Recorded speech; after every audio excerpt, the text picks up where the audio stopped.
Je m'appelle Léa Petitjean, j'ai créé Petitjean Paris il y a 4 ans. La création de Petitjean Paris, elle remonte à mon enfance en fait, parce que depuis toute petite, dès que j'ai su écrire, j'ai toujours passé mon temps à raconter des histoires, à les écrire, à les dessiner. Je dessinais des petites bandes dessinées que j'illustrais déjà à l'âge de 5-6 ans.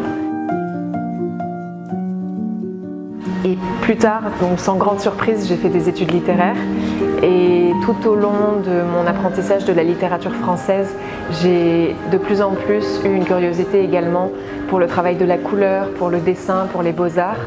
Après mes études littéraires, j'ai eu l'immense chance de travailler pour une très belle maison de joaillerie Place Vendôme qui travaillait avec des artisans parmi les meilleurs artisans métiers d'art au monde. Et j'ai su, après mon passage dans cette maison, que je voulais continuer à travailler avec des artisans français. Et j'ai décidé, en fait assez jeune, de créer ma propre maison. Non pas de joaillerie, parce que moi, ma sensibilité allait plutôt vers les métiers d'art du textile. Le carré, c'est un accessoire de la mode française, intemporel, super féminin, très élégant. J'adore l'idée qu'avec le carré de soie, vous avez des matins où vous n'avez pas envie, vous enfilez un jean, vous mettez un pull en cachemire et vous mettez votre carré en soie et vous vous sentez féminine et fraîche et lumineuse. Et j'aime ce pouvoir qu'a le carré en soie sur comment une femme peut se sentir.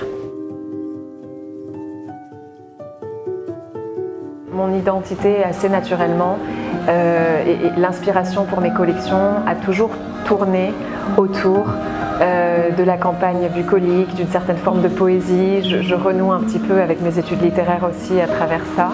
Je m'inspire beaucoup de souvenirs d'enfance, de régions de la campagne française dans lesquelles je suis allée en vacances petites pour mes collections. Et la toute dernière notamment s'inspire de Montmartre, qui est mon quartier préféré à Paris. Et puis c'est un quartier dans lequel, notamment au début du siècle et à la fin du 19e siècle, vous aviez tous les peintres parisiens qui venaient passer des soirées, qui habitaient à Paris, que ce soit Cézanne, que ce soit Renoir, que ce soit Picasso. Donc il y a une richesse culturelle incroyable à Montmartre. Donc ça a été ça la source d'inspiration pour cette dernière collection.